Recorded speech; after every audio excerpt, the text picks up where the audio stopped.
Hello and good evening to CometWatch. Yes, it is evening. It is 2017 hours UTC or Greenwich Mean Time if you're an old fuddy-duddy like me. And I just want to thank Luna Lee for the use of the track Persona as our new intro to the show. So, without further ado, I'll let our host, and you know what, I'm going to ask our guest to introduce himself at the same time. So, would our guest first like to introduce himself to the show? Who's that? Me? Oh, hello everybody. I'm Paul Money. I'm the reviews editor of the BBC Sky at Night magazine. I've been observing the night sky since 1980, so obviously knee-high to a grasshopper, and I use a variety of instruments now to look at the sky, from binoculars, well, naked eye as well, but binoculars through to a 20-inch Stargate telescope as well. That doesn't mean to say I'm going to fall through it. And my co-hosts. I'm Mary McIntyre here from Oxfordshire. And I'm Neil Norman from Suffolk. Well, as usual, let's get stuck into the shipping forecast, and we'll start. Oh, before we do that, thank you very much, Nick James and Jonathan Shanklin, for their excellent webpage, which we depend on every month. Totally. So, without any further ado, the latest discovery. September the 6th, Penyan Sun reports a non-group comet in real-time C3 images. And September the 7th, recovery of 2013 02P PANSTARRS reported as 2020 Q4. Sorry, 2020 04. Good start, Mary. Well, only 3 hours to go. September the 9th, and Moorshot Bloomberg reports a Kreutz Group comet in real-time C3 images. September the 9th, Penyan Sun reports a Kreutz Group comet in the real-time C3 images. And September the 10th, Penyan Sun reports a Kreutz Group comet in real-time C3 images. September the 13th was the discovery of 2020 R1 periodic PANSTARRS reported. Penyan Sun reports a Maya Group comet in real-time C3 images. And September the 14th, discovery of 2020 R2 PANSTARRS reported. Again on the 14th was the recovery of 2006 H1 periodic McNaught as 2020 R3 reported. And on the 15th, Masanori Uchino reports a Kreutz Group comet in real-time C3 images. September the 15th, Mikhail Bisiada reports a Kreutz Group comet in real-time C3 images. September 16th, discovery of 2020 R4 Atlas reported. And September the 19th, discovery of 2020 R5 periodic PANSTARRS reported. And September the 19th again, discovery of 2020 S1 periodic PANSTARRS reported.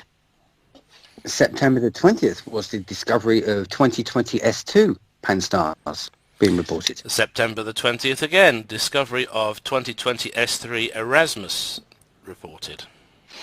And September the 22nd, discovery of 2020 R6 Rankin reported.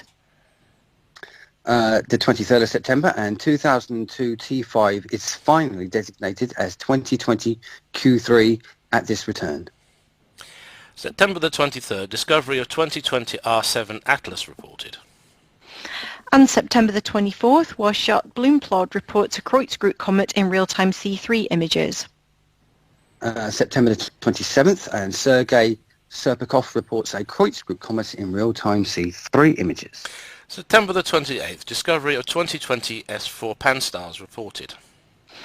September the 29th, discovery of 2020 S5 periodic PANSTARRS reported. 29th of September again, and Penyan Sun and Sergei Serpikov report a Kreutz Group comet in real-time C3 images. September the 30th, Warchalk Boomplod reports a Kreutz Group comet in real-time C3 images. And October the 2nd, Moorshot Bloomberg reports a Kreutz Group comet in real-time C3 images. And finally, October the 5th, update. And now for the current comet magnitudes and observable region. So we're going to kick off with 2020 P1 Neowise, magnitude 9. It's bright. Observable 40 degrees south to 70 degrees south. It's visible early morning and not yet observed. And then we have 88P Howell, that is currently mag 9.5 and steady, observable 40 north to 70 south, that is an evening object, and the last visual observation was October 2020. Next up is 2020 M3 Atlas, magnitude 10 and brightening, 40 degrees north to 70 degrees south, best viewed in the morning, last reported in September. Okay, 2020 F3 Neowise, magnitude 10.5, is beginning to fade. Poor elongation, last visual observed 2020 September. And then we have 2020 Q1 Borisov, that is currently magnitude 10.5 and fading. Observable 80 degrees north to 15 south, that's best viewed in the evening, and the last visual observation was in September 2020. Next up is 2019 N1 Atlas, magnitude 11 and brightening, currently at poor elongation and last reported in August 2020. 58P Jackson Neumjin, magnitude 11 fading, 70 degrees north to 50 degrees south, morning object, last observed August 2020. And we have 2017 T2 PANSTARRS, that's 11.5 and fading, observable 0 degrees north to 15 degrees south, that is an early evening object with the last visual observation in September 2020. Next up is 2020 K8 Catalina Atlas, magnitude 12, now fading, currently at poor elongation and last reported in August. And of course everybody's favourite, 29P SW1, okay, Swasman Wachman, 13th magnitude question mark, it varies, 80 degrees north to 3 degrees south, yep, no, hang on, yep, sorry, 35 degrees south, I beg your pardon, best in the morning, last visually observed 2020 September. And then we have 2017 K2 PANSTARRS, that's currently mag 14 and brightening. That is visible 17 north to 15 degrees north, and that is best viewed in the evening. Last visual observation was September 2020. And next up we have 2019 U6 Lemon, magnitude 14 and fading, 55 degrees north to 0 degrees south, early evening object, last reported in September 2020. And everybody's other favourite, 2P Enki, 14th magnitude, fading, 15 degrees north to 65 degrees south, evening object, last visually observed August 2020. 2018 N2 Assassin, that is mag 14 and fading, that's visible 80 degrees north to 25 degrees north, that is best viewed at night for most of the night, I think that means, and that was last visually observed in January 2020. And finally, 2018 F4 PANSTARRS, magnitude 14 and fading, 10 degrees north to 70 degrees south, best viewed in the morning and was last reported in December 2019. Details, as always, are updated at the beginnings of every month. Now, some may be updated more frequently for brighter comets. The last full update was on October the 2nd, October the 5th, so yeah, it's pretty good. The observable region is an approximate indication of the latitude at which the comet may be seen. Now, obviously, under good conditions, comets may be seen outside this range. The period when visible is for the UK, so therefore if the comet is visible from the UK, otherwise 40 degrees south or the equator is appropriate. Obviously, the last visual observations are as received by the BAA Comet section. Details are often updated on the basis of observations published elsewhere. Beginners will obviously find comets fainter than 7th magnitude difficult to locate. And I'll have to be honest, when I first started, they are very difficult and you really do need to know the sky. So there are positions and finder charts available on the BAA Comet visual observations page.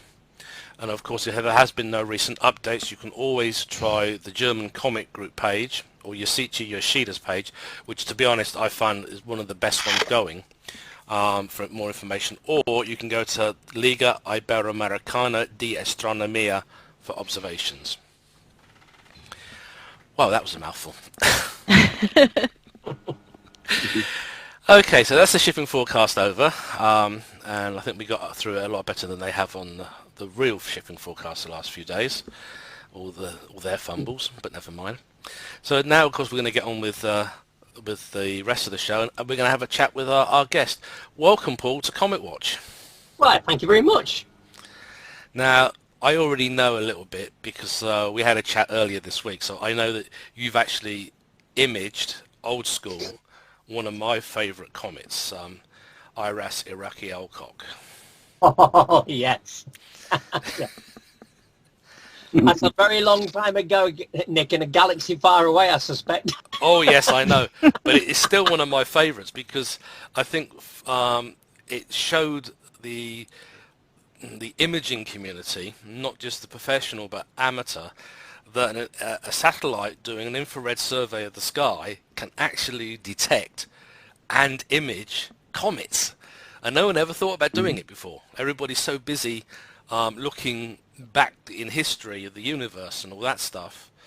They never realized that it could actually capture a comet until some bright spark, who was obviously looking at the latest downloads from it, suddenly realized that that's a comet. And luckily they got their report in at the same time as Alcock and everybody else, and as I say, the first three people passed the line, first three names on the comet. But it was a nice one, and I suppose technologically speaking, it opened up the possibilities for the comet scientists, I suppose. Oh, it's a question. Sorry. Was a statement, but it's part of... Well, yes, because the thing was, I mean, that was my first comet. So to watch a comet whiz across the sky, I mean, it was, I mean, I'd read all the books and whatnot, and comets take a long time to traverse the sky, and this comet whizzed across the sky in about 6 days. And I remember seeing it, you know, sort of like in, I think, the Great Bear, and then it was in the head of Ursa Minor, fairly close to Kokab. And, you know, it was my first actual even image of a comet. But it was quite amazing, the fact that this satellite, IRAS, as you say, the good news was the chap spotted that there was something odd in the data, and he realised it was a fast-moving object, whereas all the other targets were supposed to be stationary as IRAS studied them. So this was an object that kept, he thought, well, that's the same object there in the data stream a bit further down, then a bit further down, a bit further down. So they picked up on that. And as you say, it really launched the first spacecraft imaging of a comet. So, you know, and to get named, I mean, it was the first satellite ever to have a comet named after it.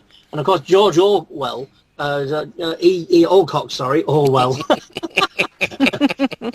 Too much 1984 going on at the moment, isn't there? Yeah, that's true. But George Alcock, he lived down near Peterborough, I say not far from me, about 50 miles from where I am.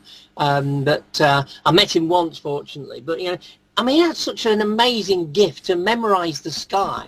So pick up a comet like that. And, of course, Araki picked it up as well. So it ended up, as you say, IRAS Araki Alcock. But it was my first. And, of course, I was spoilt, really, because, you know, this bright blob... We like blobs, don't I? mean, I like fuzzy blobs. And comets are definitely fuzzy blobs.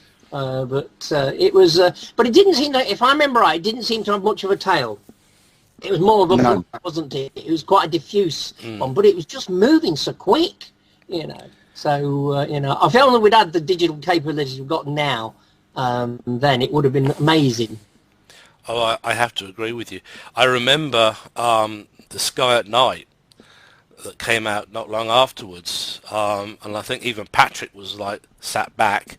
Here's the satellite doing an infrared survey of the sky, picking up a comet. And it was like, I think I've actually got that episode somewhere. Yeah. And I know Martin Mobley's probably posted it as well on YouTube. I bet Martin has, yes.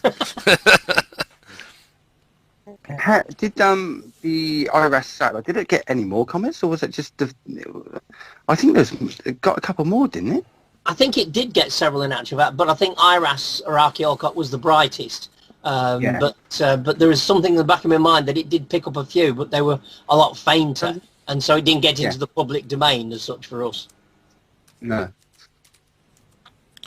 I'm actually doing a very quick Google. 161p Hartley IRAS comes up. It's not J.R. Hartley, is it? No. Fishing for comets. Fishing, yeah. I could almost see it actually as an advert. Yeah, I can. Yeah. In fact, what I'm seeing here, there was a Lambda IRAS comet and asteroid survey as well. I'm just. Right. Okay. Yes. IRAS did start doing comet base. The IRAS survey contains multiple observations of many periodic comets. I've just actually found the paper as well, so I will stick that into the notes. Yes, because once the IRAS, the comet that sort of triggered them to actually start searching through the data to find others as well. So, we were lucky it was bright, but as you said, an infrared satellite detecting what we normally take as quite a cold body was not really expected. And of course, when was this comet? It's not one that I'm ashamed to say I'm not familiar with. Such a youngster here, you see, the rest of us, I know. In 1983, Comet IRAS was a 1983 infrared satellite that the US, us, and the Netherlands actually collaborated with. But it was basically the typical, it was the very first infrared sort of like satellite. in fact, I've just pulled up a page on it, and they show the false color image of the comet back in 1983, and it's not what you're expecting. There is a discrete. Looking at it, it's very hard to share it with you guys. Hang on, maybe I can. Well, let's not wreck the internet. We've usually happens if I try sharing anything. Oh, we've done that before. I think we had one. I think it was one of the very early shows. We have it as being officially a lost show because basically every 3 seconds. Yeah, you broke it. It kept breaking. We lost the internet literally. Wiped the world out. Yep. The world crashed out. Actually, Paul, while Nick just gets that up, because I was way too young to actually see this comment. But of course. Stop making me and Nick sound old. Well, I was born in 1972, so anyway. But that's not the story. You are a youngster. I am, yes. What was IRAS actually like to see? I mean, we had, for example, Comet Vertinen recently got to naked eye, didn't it? But it had a very low surface brightness, which made it hard to see. Was Araki Alcock very diffuse, or did it have a strong central condensation? Or I haven't seen many photographs. I think it did have a central condensation, but I did think also it was quite diffuse, but it was bright. I mean, it was naked eye for those 6 days as it traversed the whole sky. That's what struck me, and that's what fascinated me by it, because the fact is you usually read about comets and needed a telescope or big powerful binoculars, and here was this thing streaking across the sky, taking less than a week to do so, and you could see it. You just walked out the back door, and there it was. So it may look like a blob, but it was still, for me, exciting. And I say for my first, I was thrilled to bits seeing it. Okay, so I remember. Oh, sorry, Nick. That's okay. It's my apologies, Neil. What I was about to say was it was actually got to magnitude 3 or 4, and it was travelling at about 30 degrees a day. It's got an orbital period of 970 years, and it's the parent comet of the minor Eta Lyrid meteor shower. So I've just seen the picture you've posted up. Yes, that's the one I use in one of my talks. Yeah. When I illustrate IRAS briefly. Yes, sort of showing various layers. And it does show a bit of a comb and a tail as well in that particular image, but that's the IRAS data. I can't honestly remember seeing a distinct tail myself. But I was a novice at the time, a newbie. Well, I'm looking at an actual optical picture of it, and it was so much like Comet Holmes in some respects. Oh gosh, 2007. Yeah, that's when I went to the dark side and I started imaging. So anyway, I popped a picture into instant messaging. So that's what it looked like optically. Yes, Oh, it did. wow. Yes, it did, definitely. There's no doubt about it. I mean, it was. I can't remember whether I saw the green though. I think it was just, to me, sort of still grayscale, but it was still amazing sight to see this ghostly blob hanging in the sky, amongst the stars. And I remember, I mean, this is days before the mobile phones, because I had to go up the driveway, up a stone driveway, a gravel driveway, quarter of a mile to the phone box. And I phoned my friend who'd got a phone, and I said, have you been able to see it? And he said, yeah. And I said, have you noticed you can see it moving? And he was just excited. But he'd got a 10-inch telescope on it, the little devil. I got binoculars. I don't remember seeing a comet move quite that fast before. Oh, 30 degrees a day. I mean, it's just extraordinary. It was, you couldn't get your head around it. Well, for a long, there's still a school of thought that it's a fragment of 250p linear. But as I say, that's what the people are generally thinking. So on June the 12th of 1999, P1999 J6 Soho passed in, and so again, it's supposed to be. I don't know. It's very difficult to decide whether this comet is tied into those other two as well. So well, plenty of comets are known to fragment. I mean, you mentioned Spasman, Wachmann, and I never somewhere I've got photographs showing several fragments. There was like the C, D, and E fragments that I managed to image from here, from Horncastle. So that was exciting as well, because I've never seen a comet fragment before. I have to admit, when I didn't see it live, admittedly, but when I was alerted that there was no longer one comet. Well, I do remember. What was that recent one that fragmented? That was Atlas. That was it. Yeah. Why? That was something I'd actually imaged Y4 before it fragmented, and that was a interesting little devil as well. But the fighter, that one, it was a fighter. It actually did get to perihelion or some of it. Yeah. But we'll have to wait at least another 920 odd years before we'll see IRAS. So I don't think Araki Alcock again. Intrinsically a bright comet, though, was it? I don't think it didn't have a high absolute magnitude, did it? It was only bright because it came so close to Earth. Yeah, that was my impression as well, and that's why it's so fast across the sky. Yeah. Sorry, Nick. Carry on. That's all right. Sorry, you were breaking up, Neil. So I was just quickly trying to jump in to fill the space. Well, they trying to simulate the comet.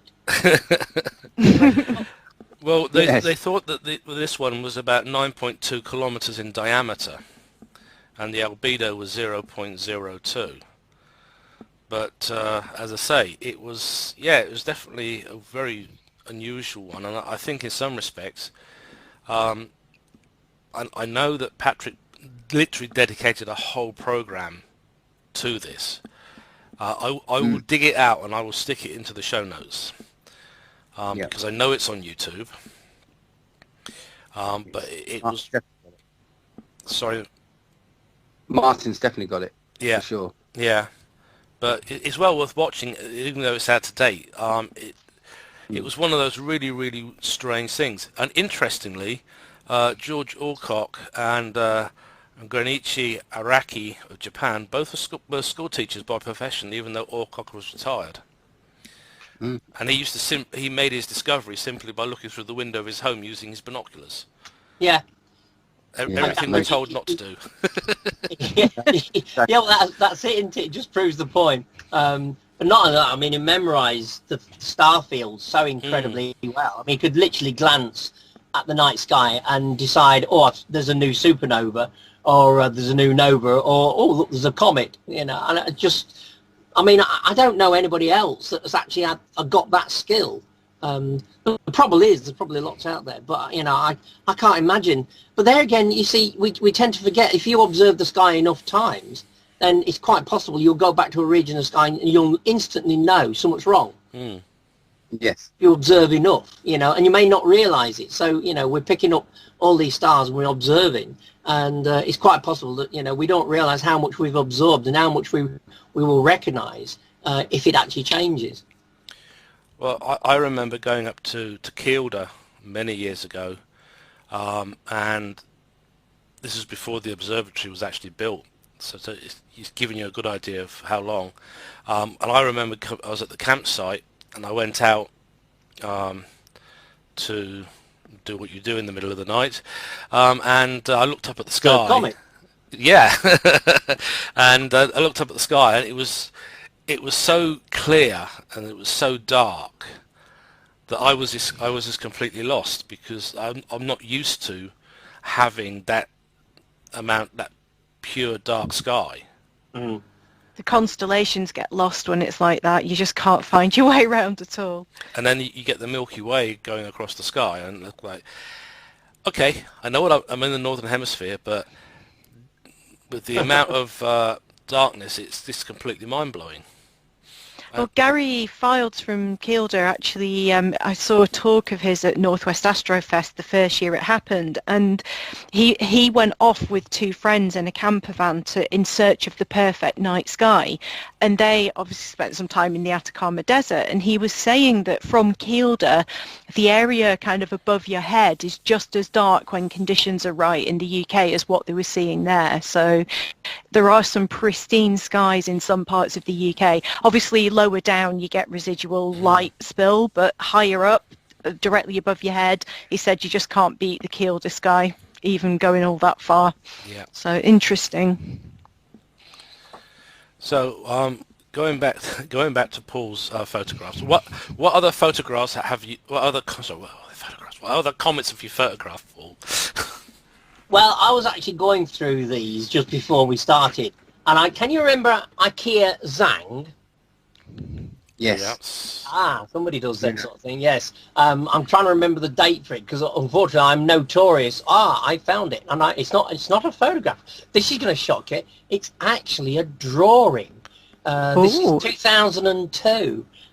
Yes. So yes, I was never a drawer, but what I did was I would print out the star charts of the area, and then I would actually draw the comet in pencil on it. And it was quite a dramatic one. I've got two drawings in actual fact, whereby it was right next to the Andromeda Galaxy, and that was April the 4th, 2002. So Ikeya Zhang looked like a comet. It wasn't a round blob. It was a bit like Neowise. Actually, now I'm looking at the drawings, I'm thinking, wow, there's a lot of Neowise in that particular view. So it was a really dramatic comet. I did get a few early pictures, but this is in the days of slide films, and I used to develop my own slide films.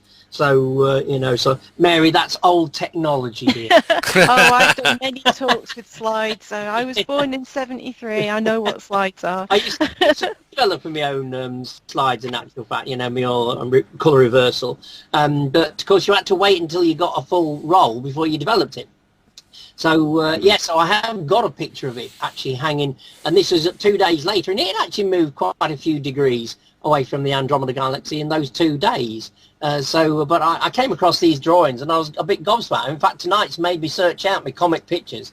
I didn't quite get finished in time, unfortunately. But, Comet Ikeya Zhang suddenly struck me. I thought, yeah, I remember that one. That really did look like what I would call a comet, a classical comet with a dust tail and a nice bright ion tail as well. But I say this one actually passed the Andromeda Galaxy on April the 4th, 2002. So that was quite something to remember. Did you see that one, Neil or Nick? No, I missed that one, but that was a returning periodic comet, they believe, from the 1500s. Nick's probably going to Google it up quickly. Yeah, actually, Ikeya Zhang was originally probably observed in 1661. 341 earlier by Polish astronomer Johannes Hevelius. It was all it was definitely recorded by the Chinese. Yes. It had an apparent magnitude of 3.5, so at that point, for 2002, it had become the brightest comet since 1997. But it's got something like 366.51 year orbit. Yeah. Yeah, that's the trouble. So It's Exactly. a family comet, I think, something like that. it goes out further than Hawley's does. Hawley's, yeah. Yeah, so it goes out Well, further than P1. mm. Talking So of which, that was my other next picture I ever took. Say, yeah. And there's how long we got for the story? go for it. well, this would be 1985, and in '84 I'd got aperture fever. I'd already gone from a 60mm refractor to a 10-inch reflector, and thought that would be it. But I got talking to Barry Watts at Beacon Hill Telescopes, and he started talking me into a 12-inch, which had a motor, and a variable frequency control. Wow, I could probably take pictures through it.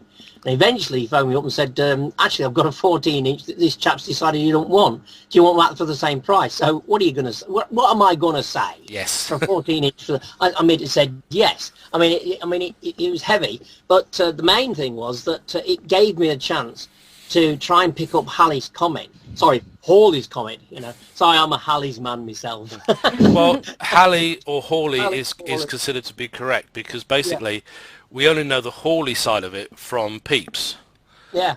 But otherwise, Halley, it's spelled Halley but pronounced Hawley according to the diarist. It's like a lot of names, isn't it, sort of thing. It's how you pronounce them, and if we've lost the pronunciation, we have to just take a stab at it, don't we? But no, I was a regular subscriber to Sky and Telescope, and they had the chart, but they had a photographic chart as well, with the predicted path on it. So it was getting around to, I think, around about late August, very early September 1985, and I was trying to search for it, and I realised in actual fact it was still behind Mum and Dad's house, the roof, and didn't rise far enough above it until it was twilight. So this is the morning sky. But a week later, I managed to get it. And I mean, Mum and Dad wouldn't demolish the house. I mean, I think that's terrible sort of thing. They wouldn't demolish the house so I could get Ali's Comet first. But I found out later that I was beaten in getting it first in the country by none other than John Mason and Patrick Moore, who picked it up from Celsius. I always say if it wasn't for Mum and Dad's house, I would have got it earlier. But I picked it up with the 14-inch, but I didn't. I got a couple of pictures later on when it was in November and it was becoming naked eye, but it was a blob. I mean, it was the most disappointing comet. And, I didn't get a picture through the 14-inch after that until January when we were about to lose it, but it got a tail. Yeah. And I was really excited because it had got a tail, but then, of course, the weather closed in, and that was it, because from the UK, I think probably end of January, beginning of February, we lost it. Yeah. And then it re-emerged in the morning, well, in the sky, and it was down under, so they all got the views. But it got a tail, and that's that. I mean, it's not the best picture ever taken because it was on film and didn't have any real sort of tracking or anything like that. It just about got it. But I got a comet with a tail, sort of thing, with a photograph for the first time. Well, I have to admit, I was actually watching the live feed from Darmstadt when Giotto made initial contact, and that was something. And I know Neil and I think we discussed this last night as well, about the fact that Patrick was in Darmstadt. He had all the top scientists who knew exactly what was going on and what we were seeing, and the other team unfortunately didn't. They didn't know how to interpret the pictures because they hadn't been processed yet. But the guys in Darmstadt knew how to visually, or rather mentally, process it to be able to explain what we were seeing. So, and of course, I was actually on a feed my company had, and I was sitting there and I was watching it, and then poor old little Giotto got hit, and so I got to see all through that. So I didn't have so much of the cutting back and forth between the two teams as most people did, but it was still interesting. It was probably another nudge down the Comet road for me, but the real big nudge for me was 2007 and Comet Holmes. And I actually went through some of my old pictures, which are still stored with the robotic scope I used, and I'm thinking, that's a comet. And I had to go and pull the date because I didn't have any other information. I got, oh heck, that's Comet Holmes.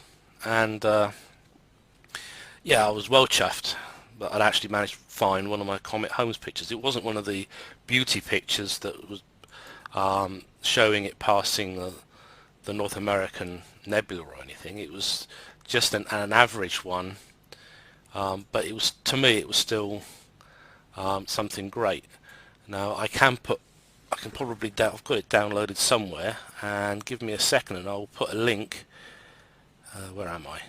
Here we go, Astro. Yep, because what I've actually done, I've actually put all my pictures online on Flickr, because sadly social media damages your pictures. Yeah, I always host everything on Flickr. Yeah, so I'm just quickly scanning through this yeah, it was really something to say that's Comet Holmes. And about from then onwards, I actually started learning how to set the telescope in RA and DEC, how to program the actual camera and the filters and everything. And from then on, there was no looking back. I was totally hooked. In fact, one of my favourite memes was created was Darth Vader saying, "Come to the dark side," and underneath it says, "We have CCDs and Oreos." But right, where the heck did that whilst we're all talking, I will find the picture and I'll share it with you guys. Yeah. I will put it into the show notes as well. What really surprised me with that one was that, it was, if I remember right, very faint, wasn't it? Something like 16th magnitude. And suddenly, virtually within a few hours, it went to naked eye. I remember looking up at Perseus because I'd been alerted, and there was an extra star there, and it was, what's that? And then you put the binoculars and you realise there's this round comet, and then put the telescope on it, and the photographs bring out some faint halos to it as well. But the shape gradually changed, of course, whether that was down to the distribution and the motion of the comet. But by the end of it, sort of one of my pictures I've got here looks more like a trilobite. But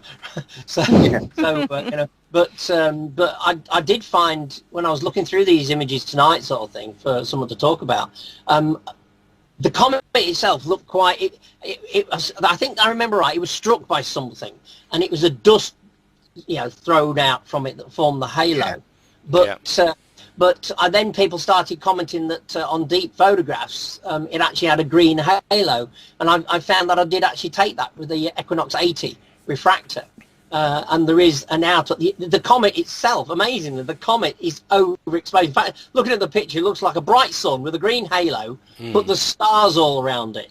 So it's really weird. But I picked up the green halo as well, only because other people had actually commented and said there's a green halo with it as well now. So there wasn't just the dust, there was the faint coma to go with that as well. But it was just, that was quite something, because that ran from October through into January, if I remember right, as it gradually faded away. Yeah, I think that's stance as when it got discovered as well. It had a massive outburst when it was near Andromeda.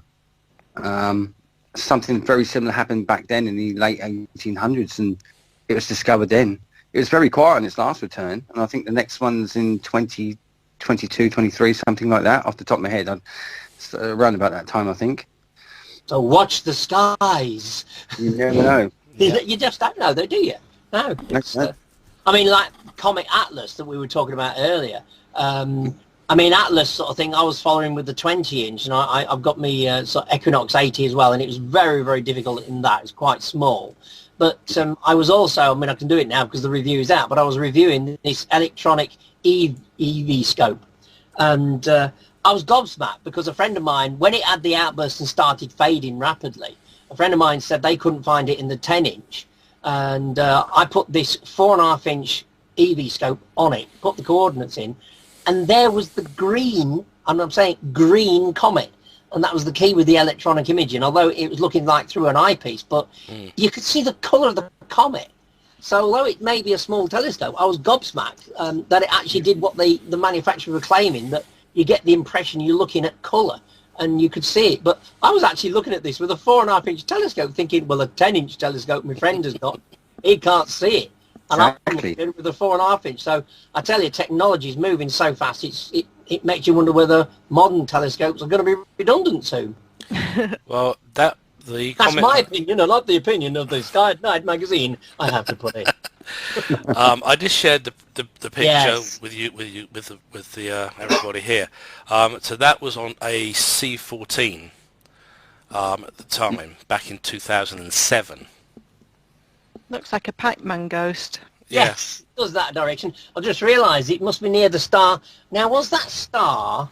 Oh, gosh. Was that... I'm just looking at pulling up the picture. Because I've got one shortly after them. It must have been literally just after or just before. And I've got a very bright star in the same field of view. And you've got a bright star at the end of the tail by the looks of it. Yep. I'm trying to think which one that was. Because it did pass a very bright star in Perseus. Oh, is it Markup? I always get confused with them in Perseus.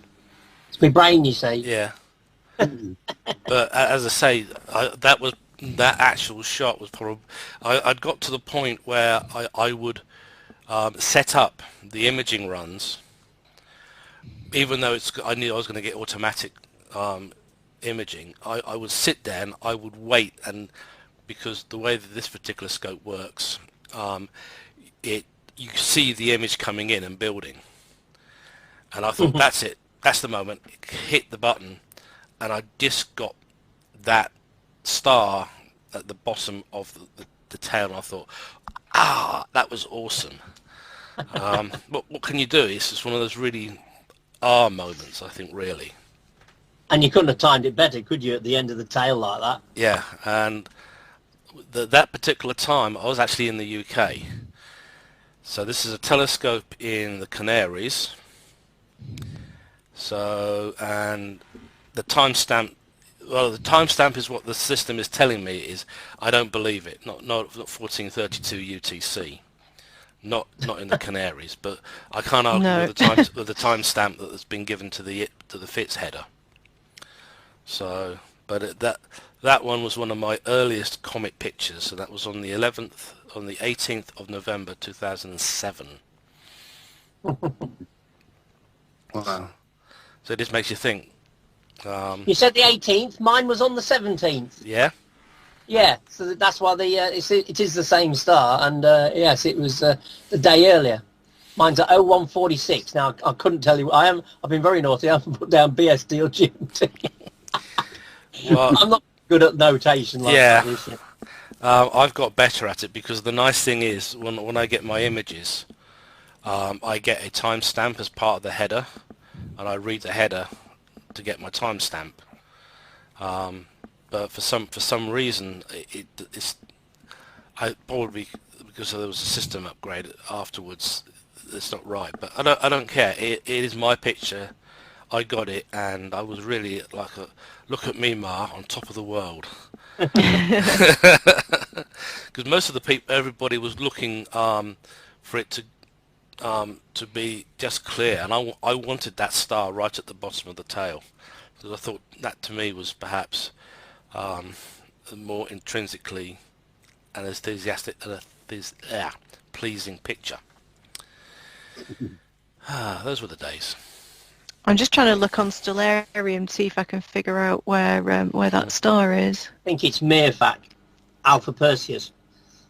I Looks... always want to call it Markab, and it's the wrong one, but it's God, I'm trying to identify the star field around it. Yeah, I'm trying to look for the But I patterns, and remember I'm terrible at this. It looped up past it, if I remember right. And, so it's fascinating to watch it move. Because, again, that moved quite a decent amount during the course of a couple of months. It did.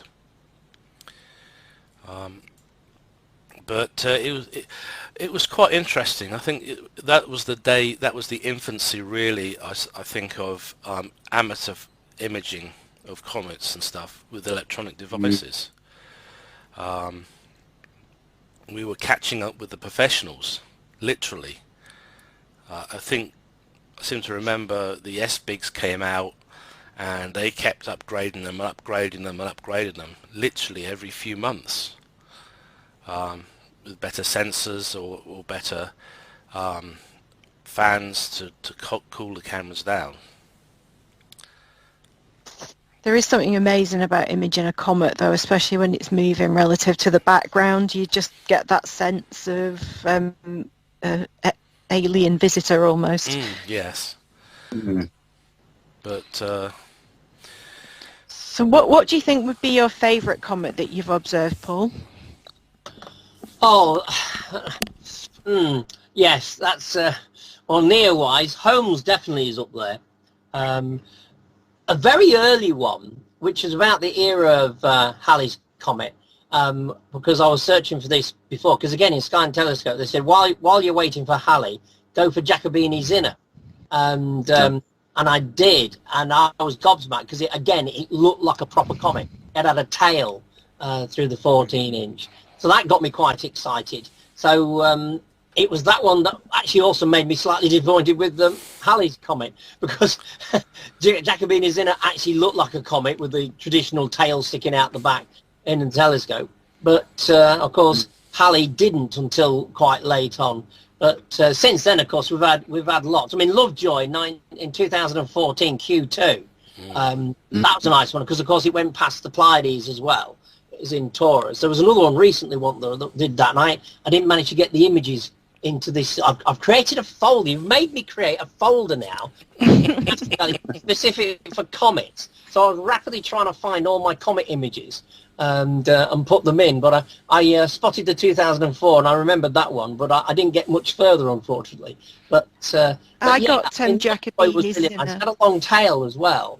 PANSTARRS, there's another one. That was actually 2011. PANSTARRS. You made a very broad comet, and I think that one went past the Andromeda Galaxy as well. It did. Yeah. I didn't get it at the time very close, unfortunately, because we had such awful skies at the time. But sometimes you get a comet that you just think, can you remember McNaught R1? I think you mentioned it in actual fact. And McNaught R1. This shows in 2010. I've got the 23rd of June 2010.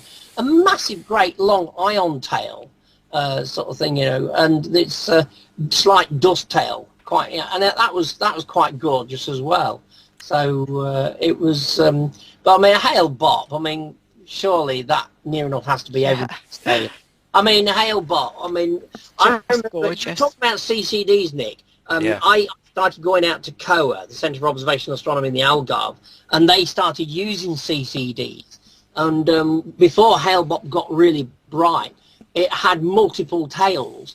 And somewhere on my system, and I couldn't find it in time tonight, but somewhere on my system, I've got that image that we took, which showed a whole series of about 6 or 7 tails all spiraling out from it.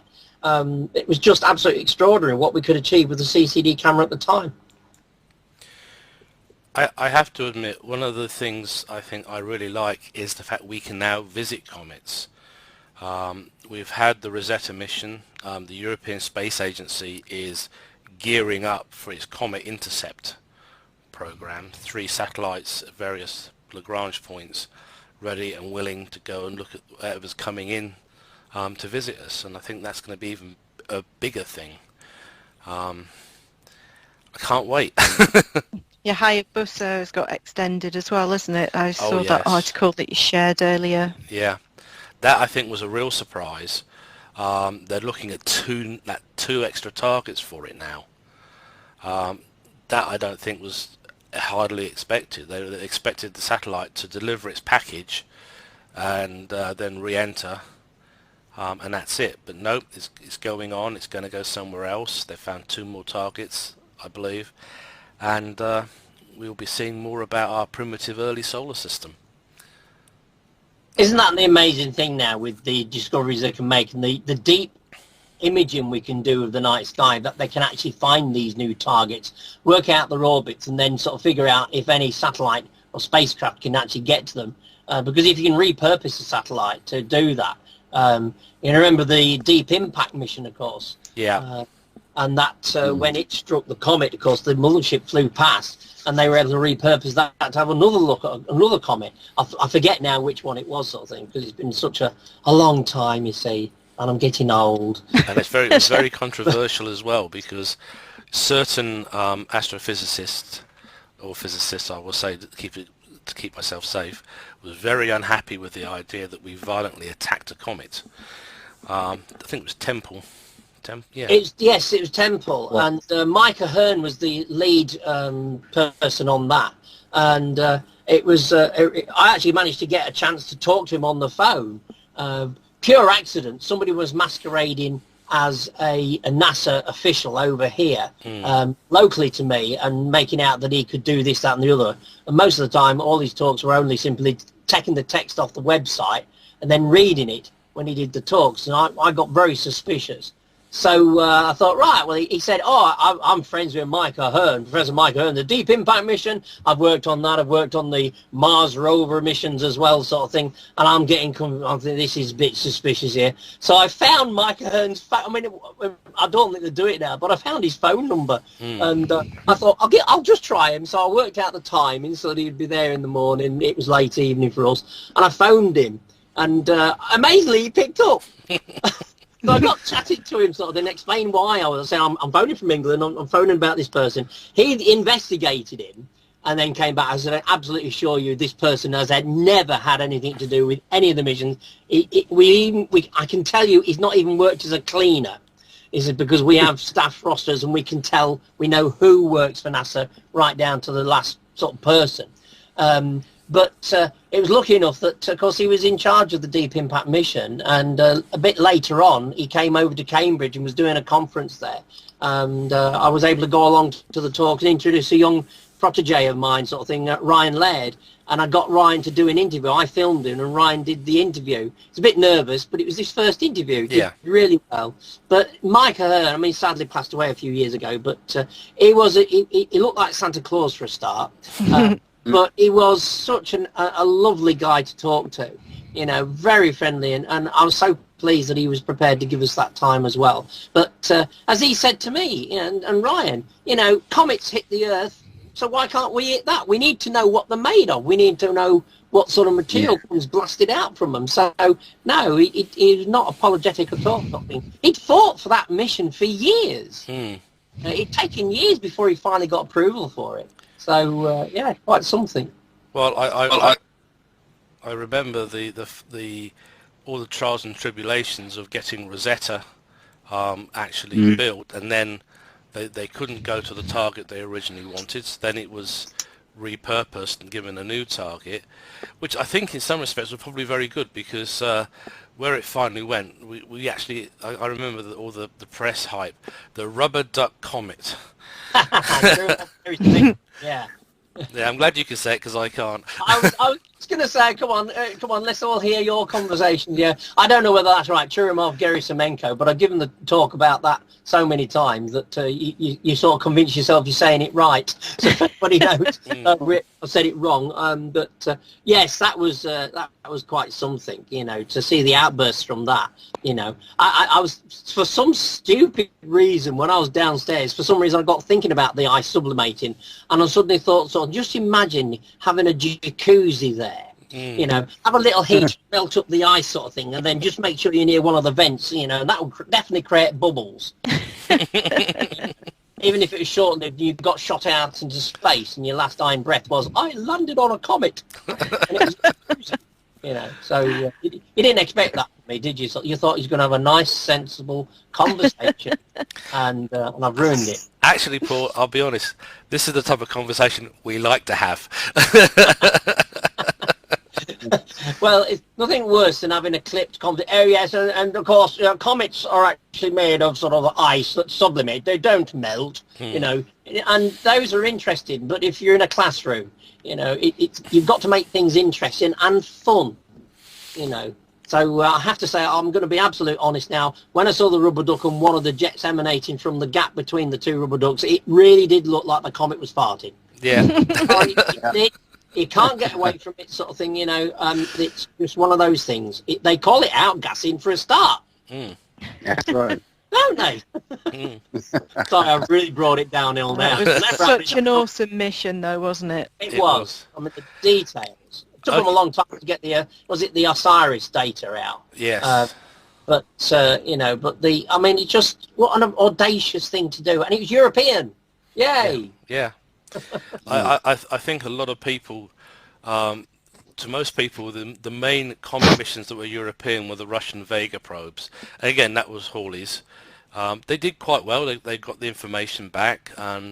Didn't quite go as close as Giotto did, but even then, Giotto went on to Greg Skellerup and performed some really fascinating science there. I remember that because we were all thinking, okay, it's finished, we're done, that's all we're going to get. And then they turn around and says, well, no, we can send it on to another comet. Just because the main camera's down doesn't mean we can't do science still. Exactly. We can use the other instruments still, they're still functioning. And then everybody was like going, okay, so where was it going? I think it was a very good choice of secondary target because it was completely different. It was.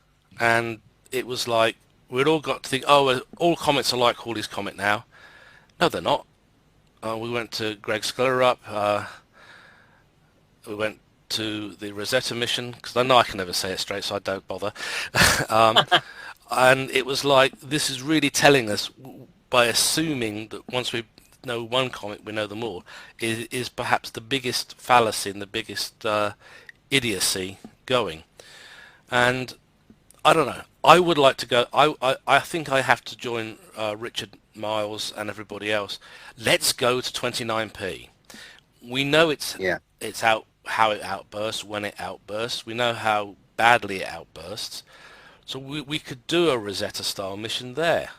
And if we're really lucky, we could probably, instead of just knocking a hole in it, wait for an outburst and then send a probe as close as it can get.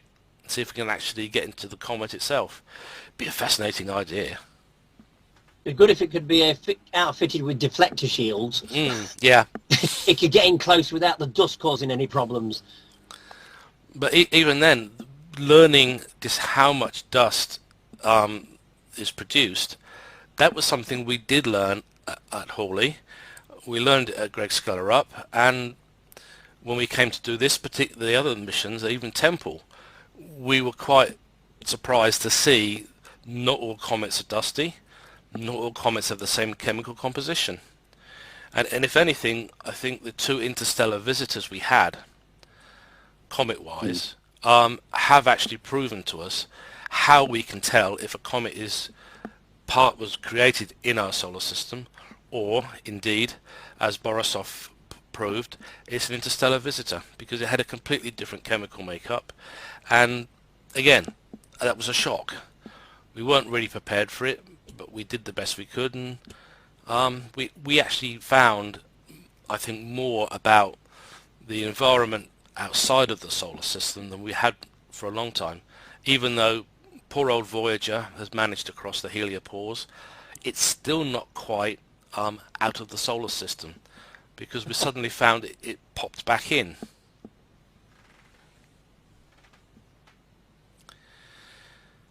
Oh, you nearly got onto my favourite subject, Voyager. I was going to say, Paul knows a bit about that.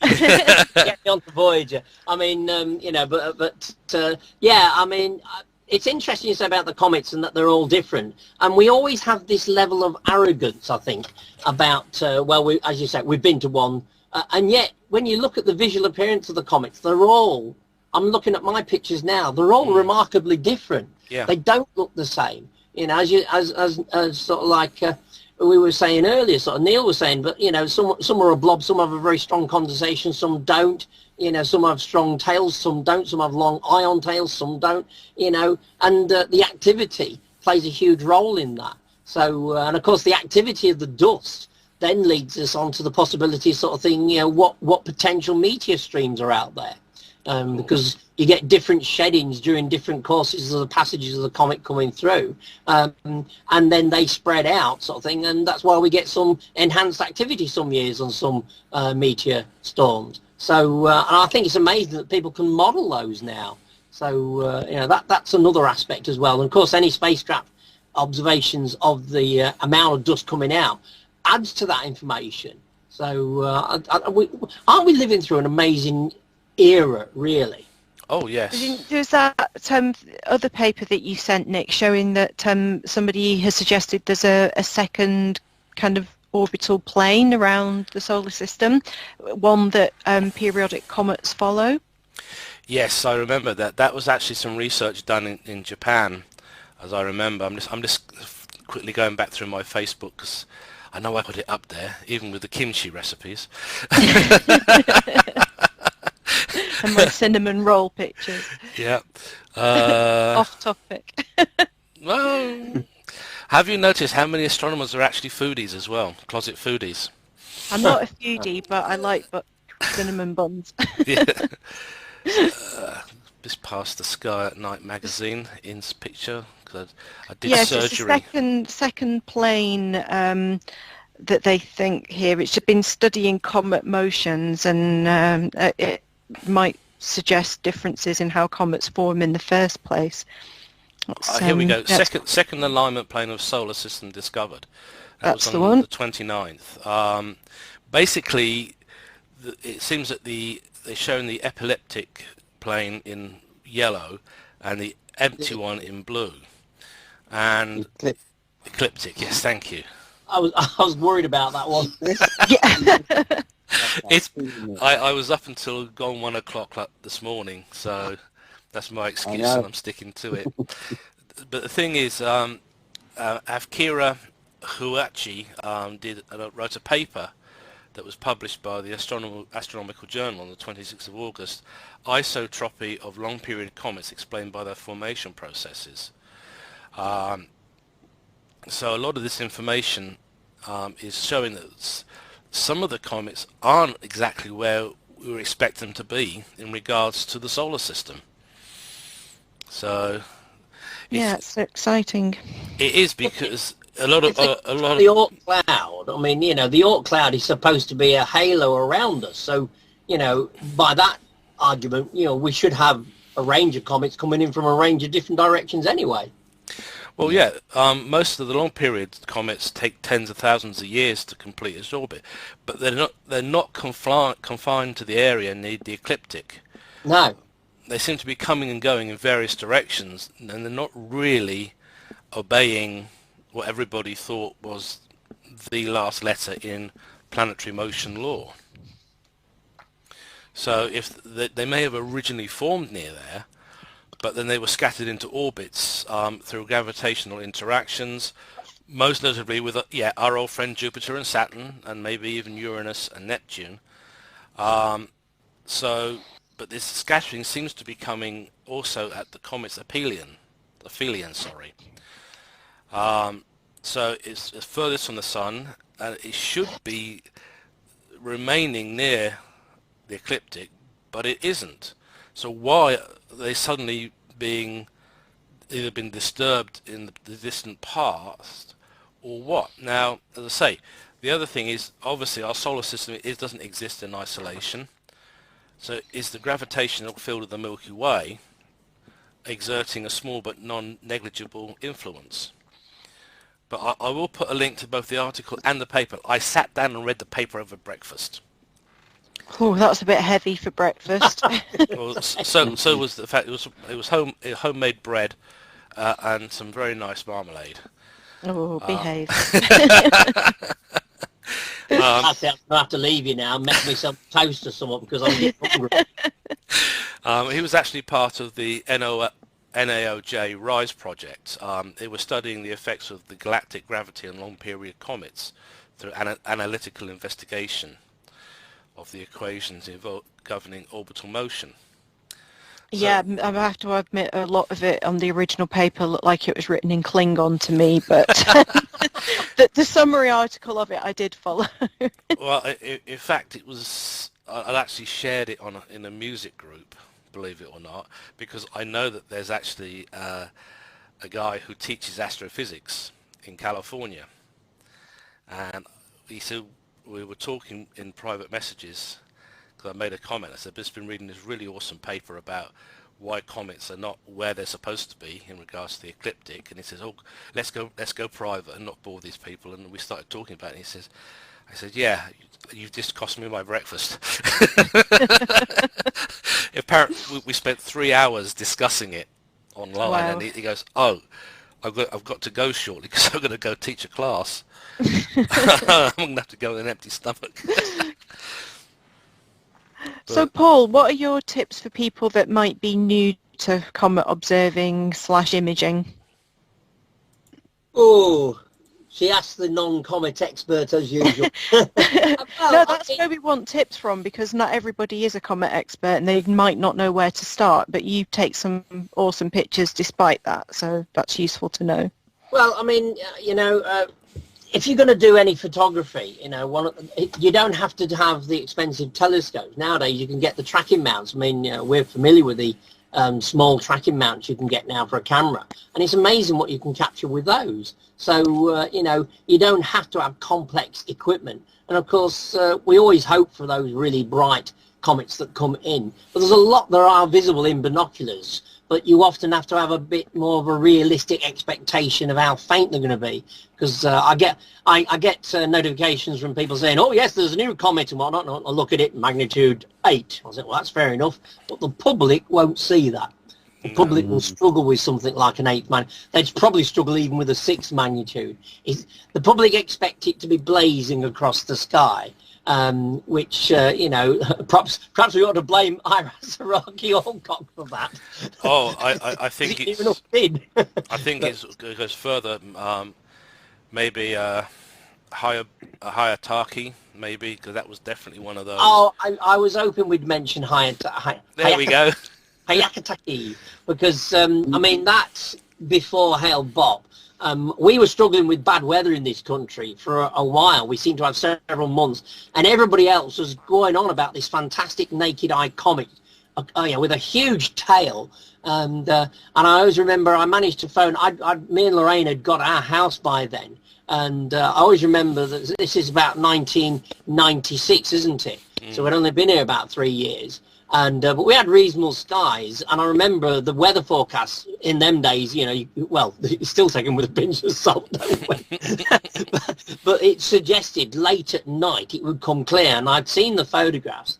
So I didn't drag Lorraine out of bed, sort of thing. I said, "Darling, would you like to come have a look at the comet?" So, but I couldn't believe it. It was absolutely, I mean, huge tail. And it was that good, I had to phone Mum and Dad up at 2 o'clock in the morning, which really went down well, until they phoned me back a short while afterwards and said, that is awesome. I mean, we've never seen anything like that, because, of course, they'd all been brought up with Halley's Comet, and, of course, it was a damp squib, wasn't it, sort of thing, really, for the public. But Hayakataki, I thought, I did really enjoy it, and I've got the one final picture I've got that's decent was actually my last sighting of it, which was April the 17th, 1986. And it actually shows it getting low down. There was cloud building up, and that was my last chance. But I've actually got Algol to its upper right, and this long tail going up, streaking up through the picture.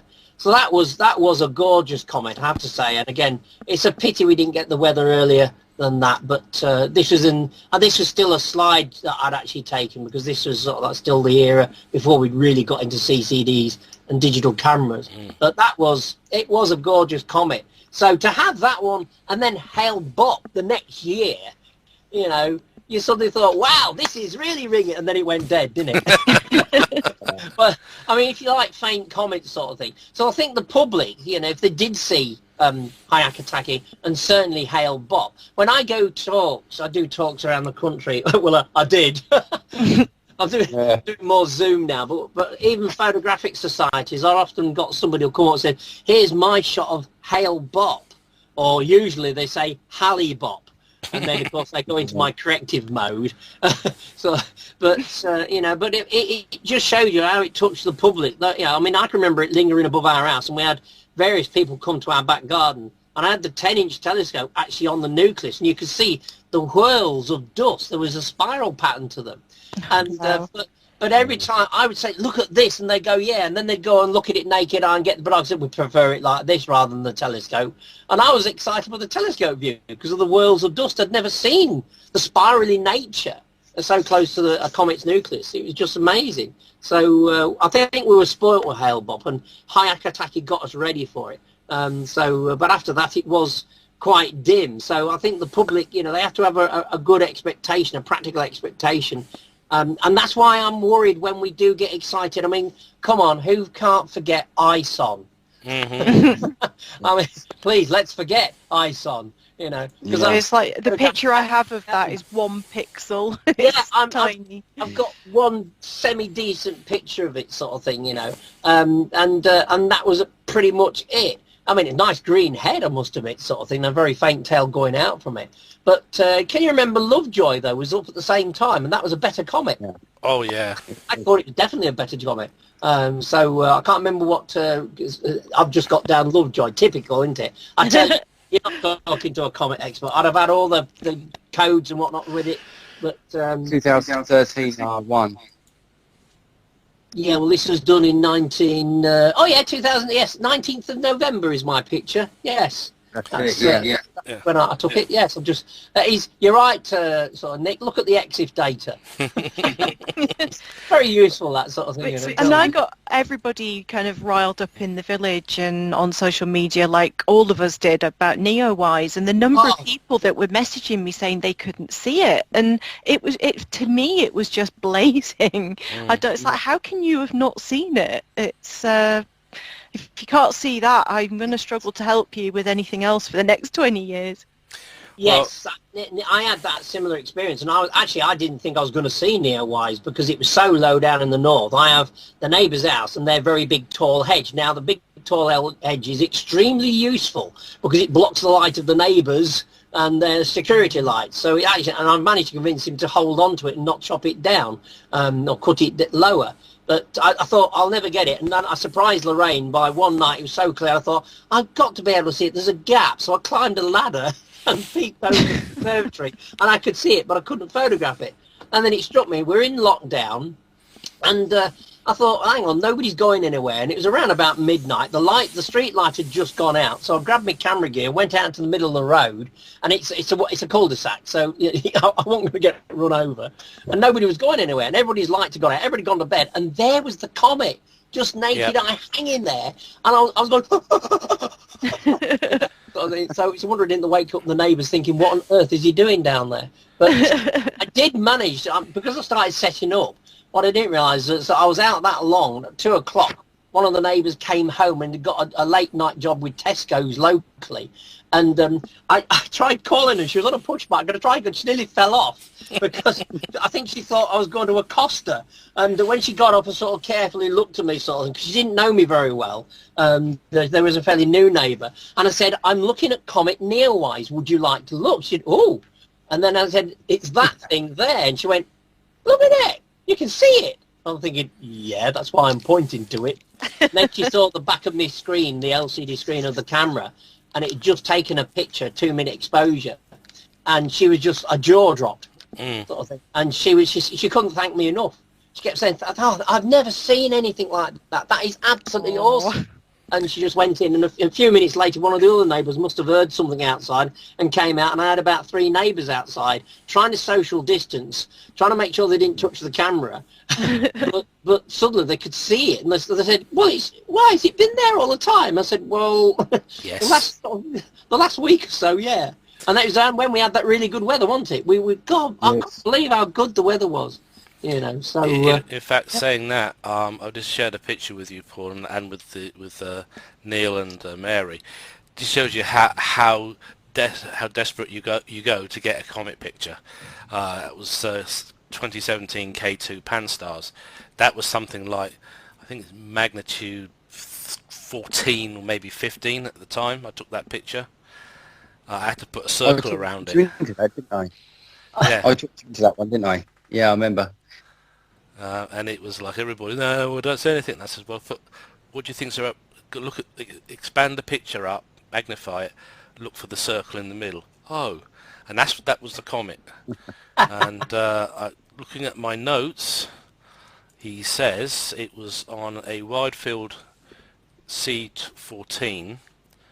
North is up, east is left. That was at 22:08 UTC on the 16th of August. Yeah. This year.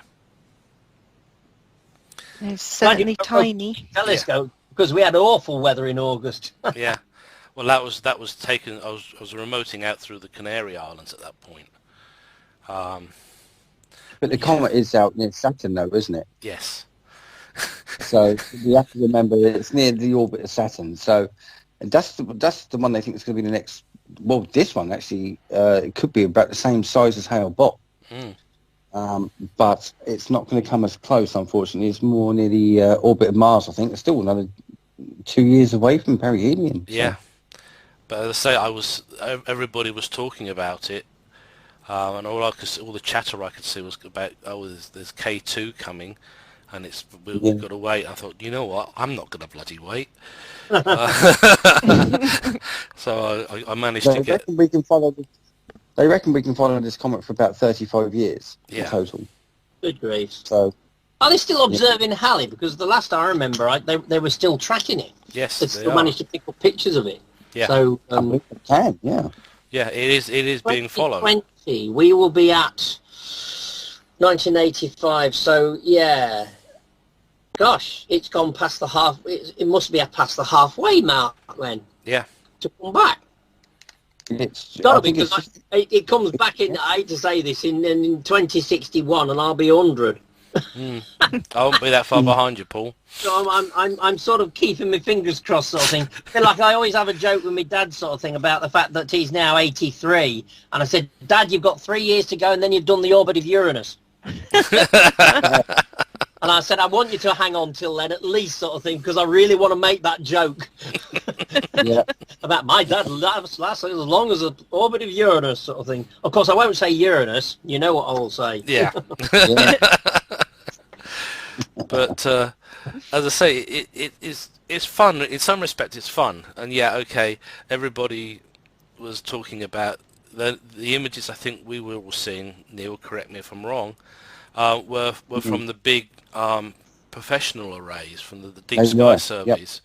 And I think anybody had actually managed to image it, and I thought, I know exactly where it is, and because I normally don't center on the comet unless I know I can get away with it, and this one I had to center on the comet to get it, because I actually then put it through Aladdin to confirm it, because I didn't have Astrometrica back at the time.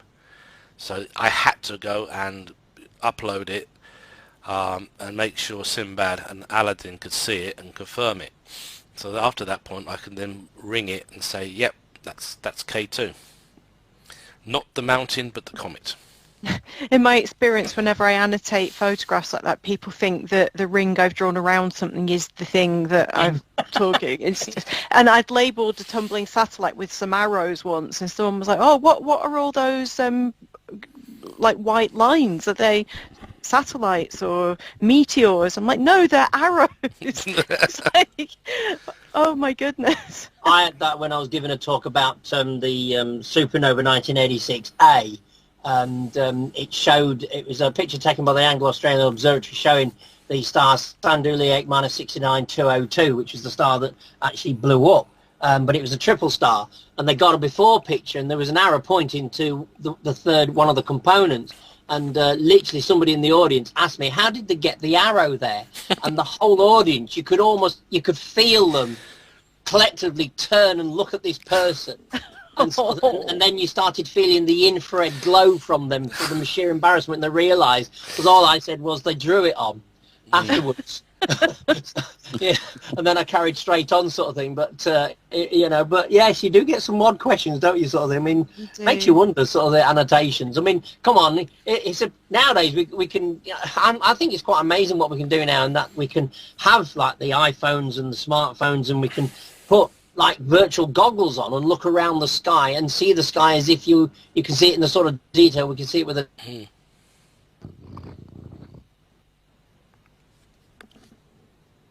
Hello?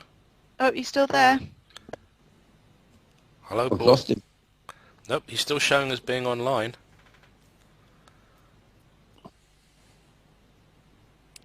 Hello, Paul? Ladies and gentlemen, we have a slight technical hitch. We will be still with you. He's showing us on... yeah, he's still showing online.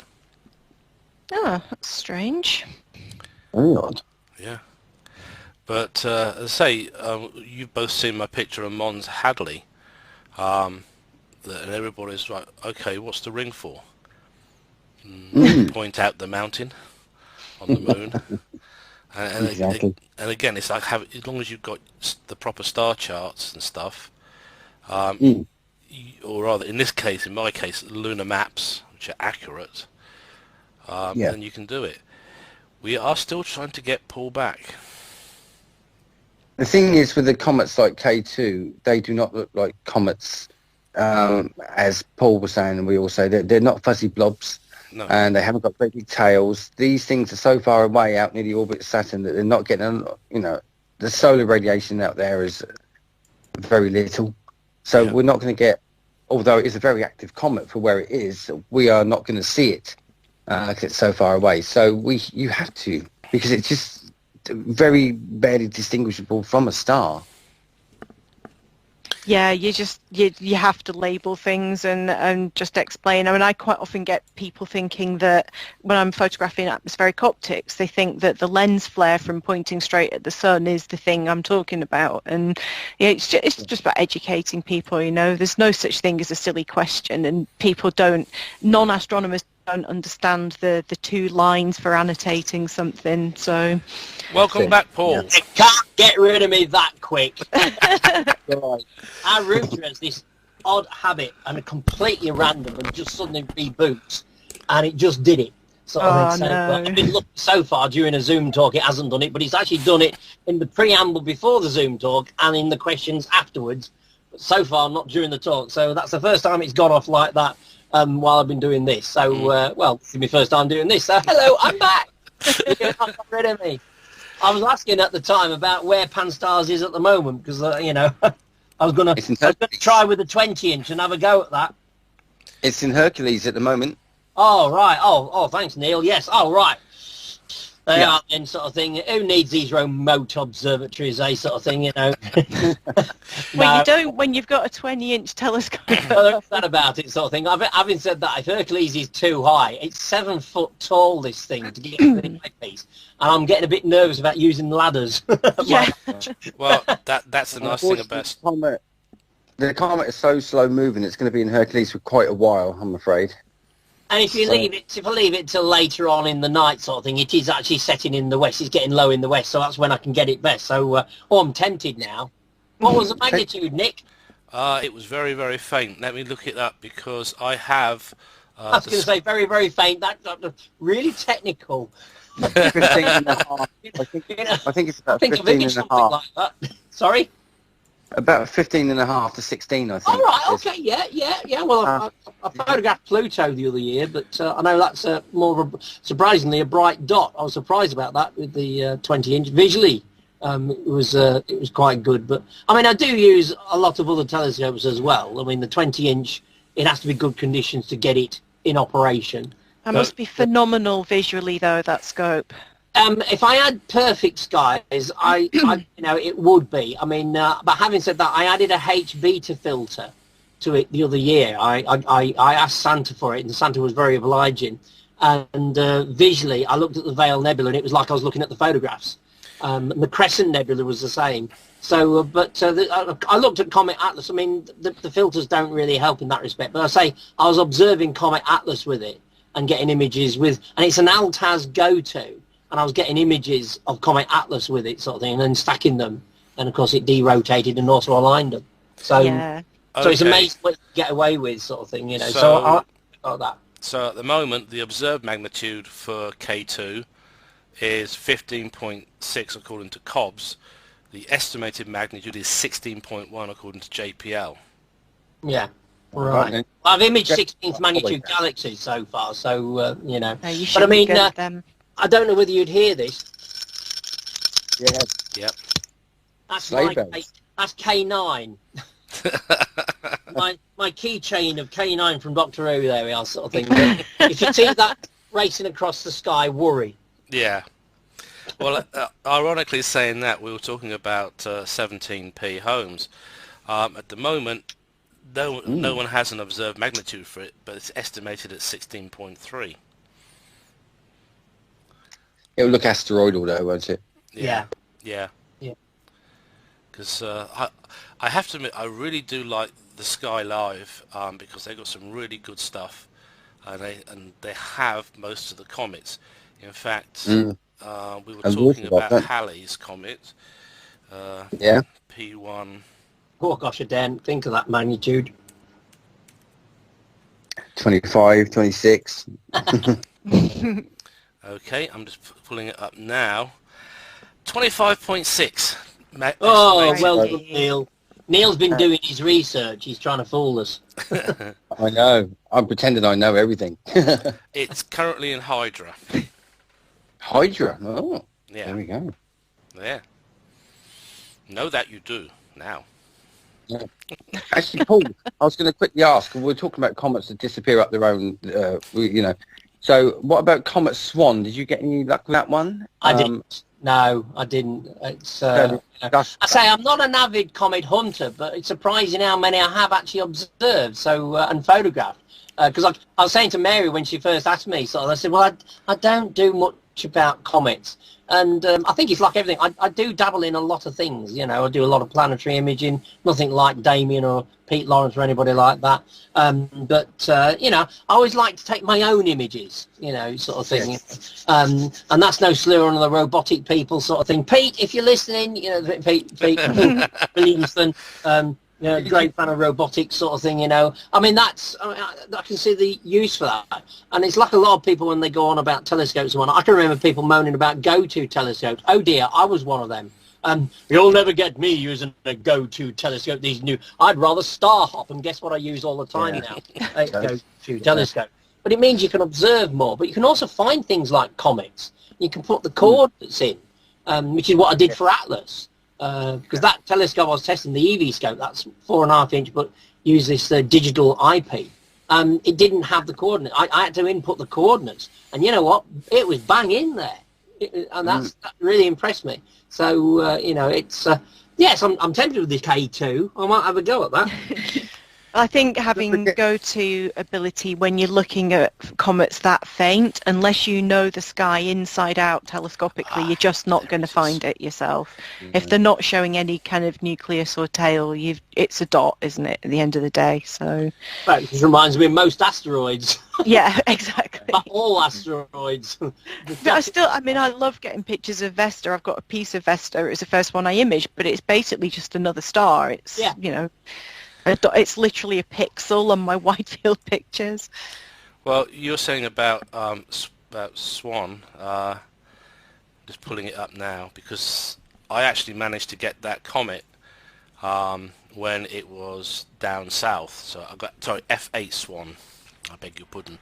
Yeah. So, as I say, that was, there you go, there's a comet with a tail for you. Mm. I'll put it into for the presenters as well. Our friend Michael Mattiazzo got that one, didn't he? In the Swan data. Actually, Paul, while Nick's just doing that, you mentioned Hawley's comet earlier on. Did you go on the hunt for the comet that a lot of people were interested in at the time, Swift-Tuttle? Because there was a big thing about that coming back. I remember the Sky at Night had big shows about it. I just wondered if you got involved. That definitely rings a bell for around about that time. There was a number around that. I remember there was a Temple Tuttle as well. Around that sort of time, I seem to think.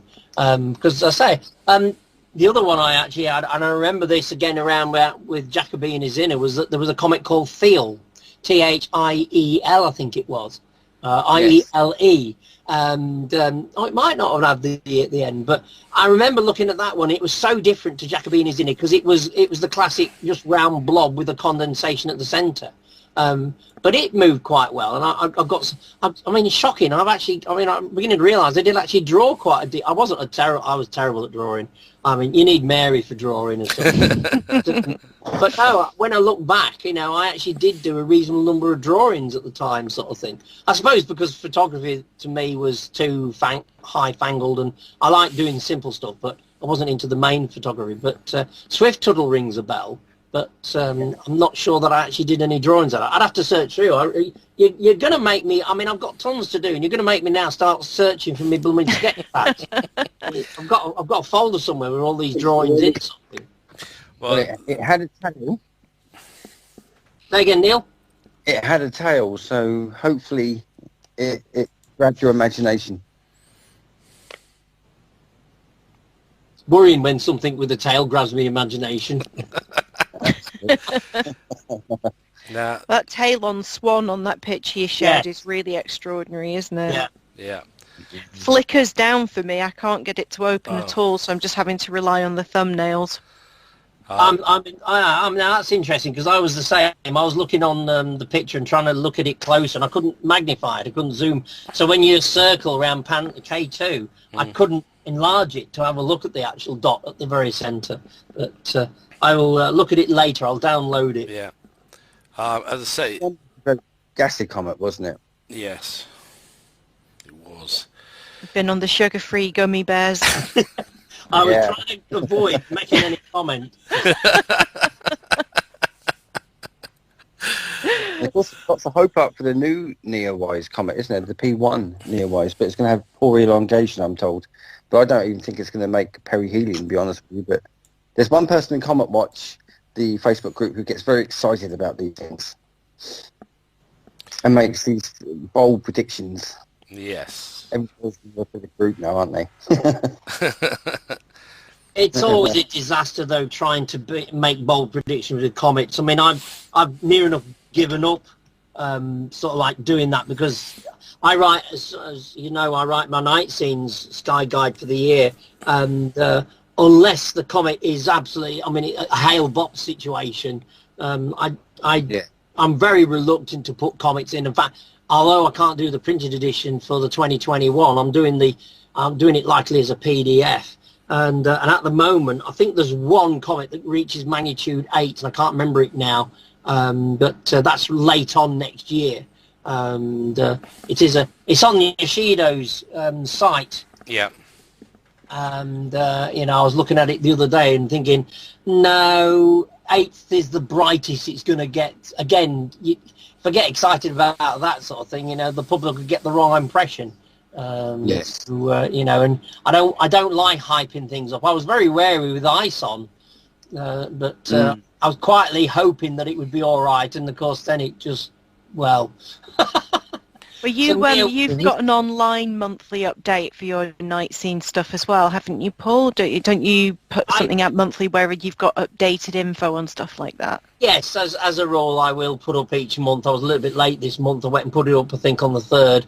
But it's I generally do that as well because people seem to like being online and looking at the online stuff. And as you say, you can. In a book, you can't update. No, especially when it's a print. Once you've printed it, that's it. You're stuck. So again, I did make the predictions from ISON, but I also did the usual caveat. It may also fail.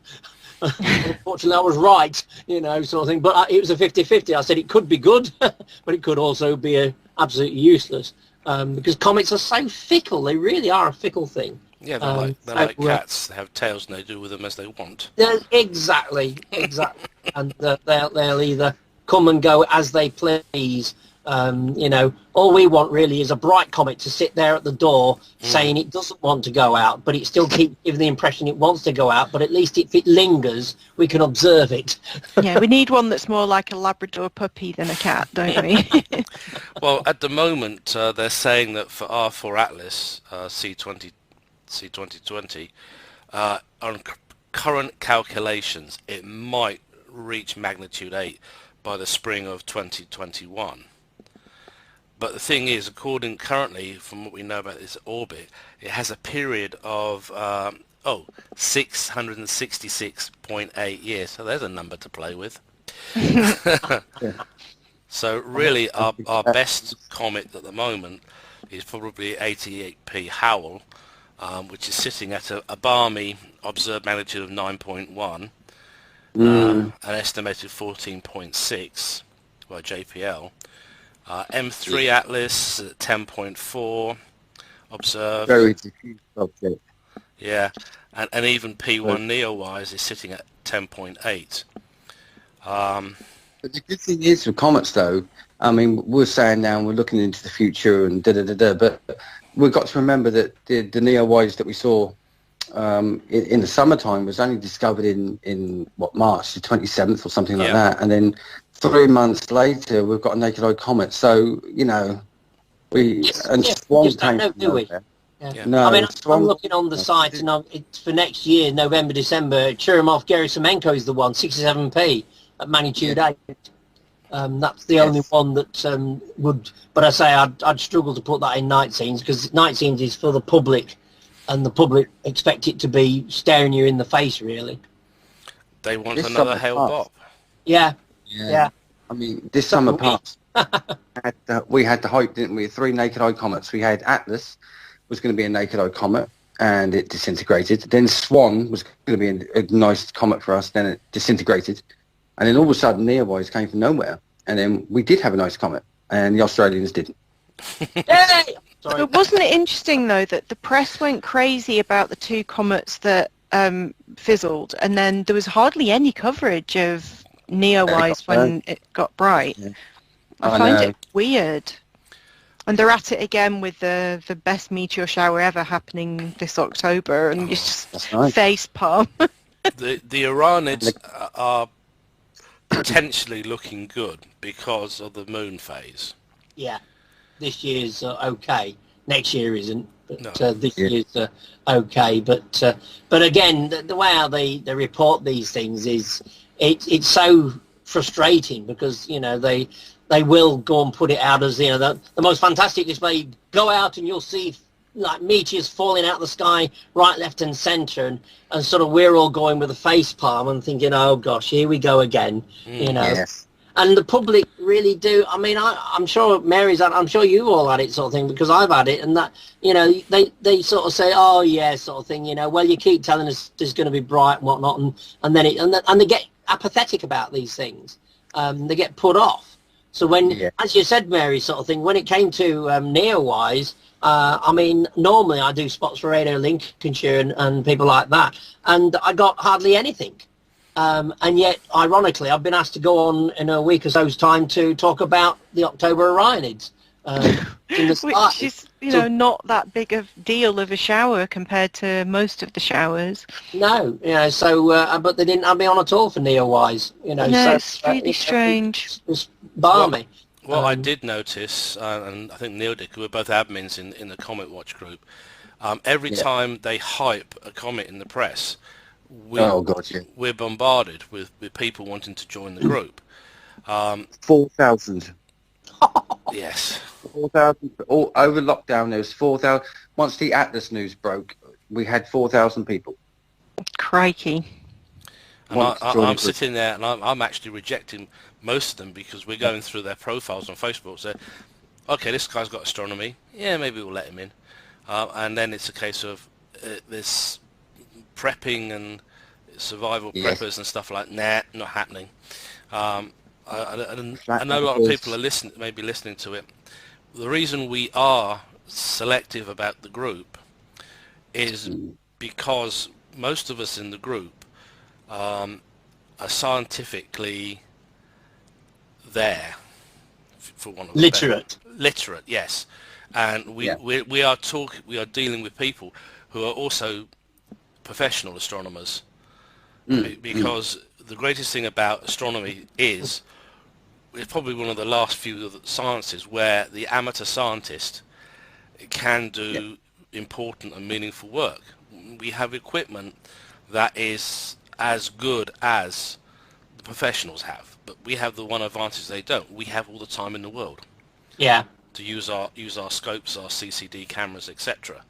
Even if you're just using a DSLR, or even a webcam, a Philips 2 watts webcam, you can do very good imaging and very scientifically relevant imaging. You can use them on the moon, and you can record debris strikes on the moon for NASA. Yeah. With the Pro-Am collaborations, it's almost a regular occurrence now. There's so many pro-am collaborations. There's one going on for Venus at the minute. There's always comets, there's always asteroids, where you've got the professionals coming to us, say, look, you guys have got the scopes, you've got the time, can you please image for us? Now, the trick is with scientific imaging is not to go for the lovely, fancy colour images. It's to image in luminance. I got told off because during one of the runs for 29p, I got a cracking good image of the outburst, but they needed it in the luminance, because they needed to be able to do photometry. You can't do it on a colour image. No. That's from Richard, was it? Yes. Yeah. Richard demands this. But the thing is that he's leading a serious pro-am project. Yes, and he needs the proper data. Yeah. So that's fine. I thought that's fine. I can do that. And I actually, for some reason, I'd taken a luminance only image before I took my color image. So I was able to say, well, okay, there you go. One luminance image of 29p, taken just before I took the color image. So it's really, we have become a part of the science community, purely because they can't get 20 nights straight on the 100-inch at Palomar or Yerkes or anywhere else in the world. Or even But we always were, weren't we? I mean, you watch the old Sky at Night programs. Patrick Moore always said it, that the amateur is vital in these sort of things. He always drilled it into people sitting at home in their armchairs that the amateur can do so much by.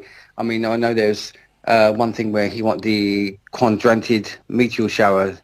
January, I don't know, 1981 or something like that, and he wanted because there'd been reports that it was a dying shower, and he wanted the general public to get out on the evening in January and do a make count. lists Yeah, and do a count. Yeah. But we've always been important to the science. Science. Yeah, so we've got to keep the group in some kind of semblance of order because, there's been, ever since the beginning of lockdown, actually, there have been a lot of people that are new to astronomy, but that means there have been a lot of very crazy crackpot theories going around the astrophysics groups and, some people with a hidden agenda getting through and UFO analysts and all the rest of it, and it's exhausting as a group admin to try and keep on top of that stuff. So it's why you have to be strict with CometWatch. It's not a personal affront to anybody. Yeah, the thing is though, but we as admins, we make the effort to check people's profiles. If you're going to have imaging, astronomical images and stuff on your profile, and they're actually directly attributable to you, that's fine. Then we can say, okay, we can admit this, we can let this person in, because they're already doing the business, so to speak.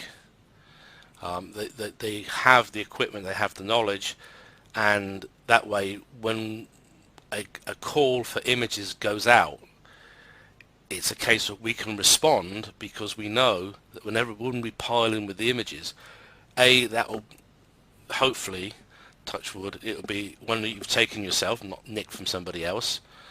And you'll have times. Yes, we've had that a few times. Yeah. And you'll have all the information that's needed, which is the telescope, the aperture, the duration of the image run, the camera you're using, the processing information, even down to the mount you're using. Because then when... Okay, so I think, we better wrap this up. We're already at 1:43, 1 hour 43. We can provide the necessary information that the science community is looking for. And half the battle with using an image scientifically is knowing how it was taken, where it was taken, and what was used to take it. And as I say, that's something I try to... I know a lot of people have been upset with me because I said, I'm sorry, you need to put this information in. I Yeah. put it automatically. It's become second nature now. I will list the telescope I used, the observatory code I used, so everything's there. So if you're looking to do photometry on a faint comet, you know exactly what is what and what the system is. You can model it, and therefore you know how you can extract it.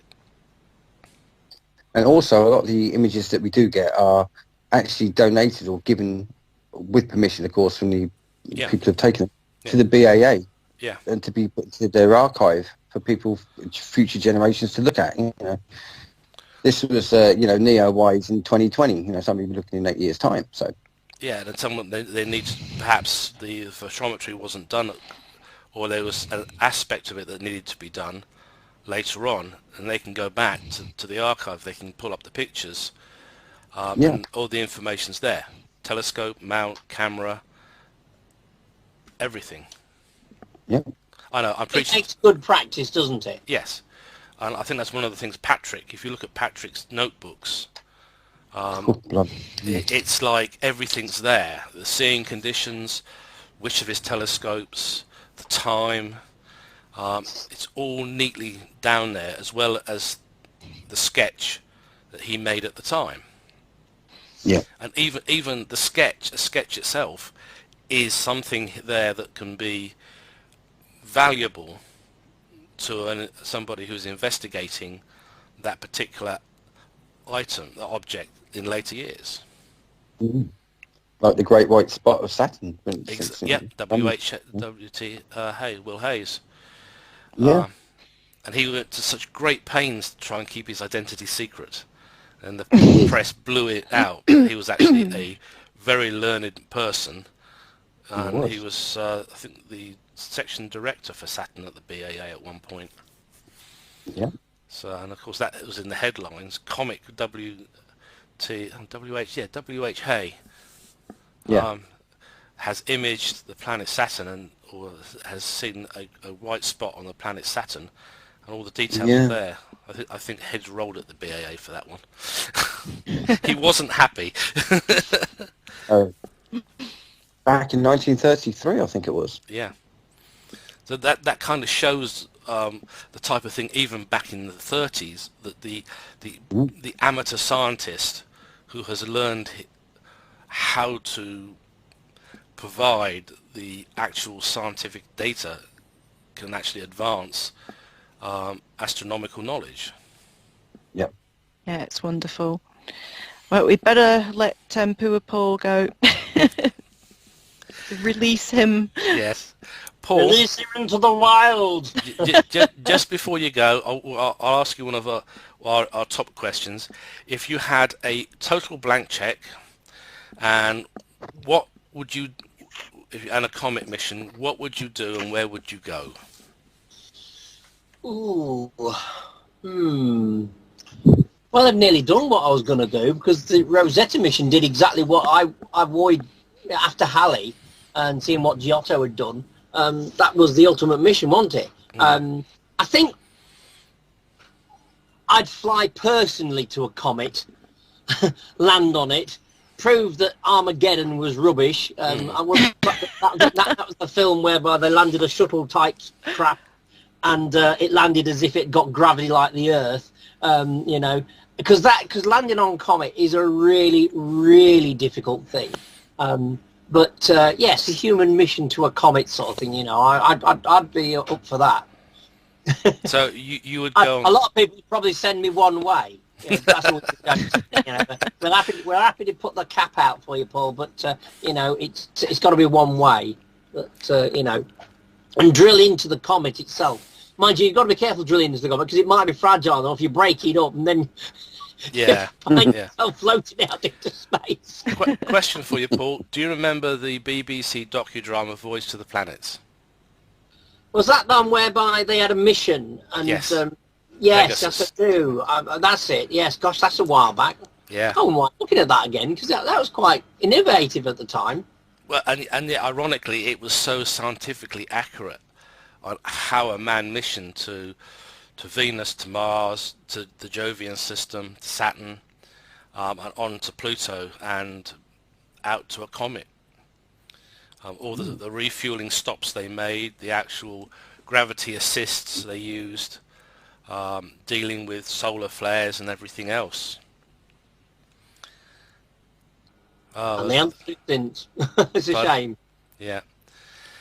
Oh well, maybe one day we'll get there.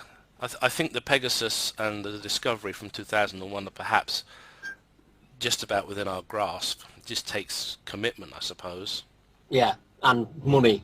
Yeah, well, it would be. When you got a surname like mine, that's the regular thing that crops up. Dear. Maybe it will be a multi-agency trip. I think something like that is going to have to be. You know, no one nation, I don't care who you are, sort of thing, or how great you are. You know, it just doesn't work. These missions are so phenomenally expensive now, and especially for a human mission, and the risks. Yeah. You know, it's got to be an international collaboration. But I mean, you know, we do so much well internationally, sort of thing. You know, it's to me, it's second nature. It should be normal. You know. Why duplicate each other's efforts? Why each of us send different missions to the same object when we could all combine together and probably do an even bigger mission?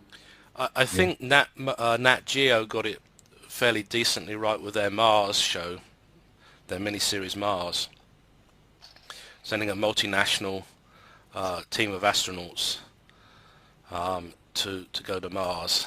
Oh, I didn't see that. Oh, I must look out and see if I can get hold of that. It's out there.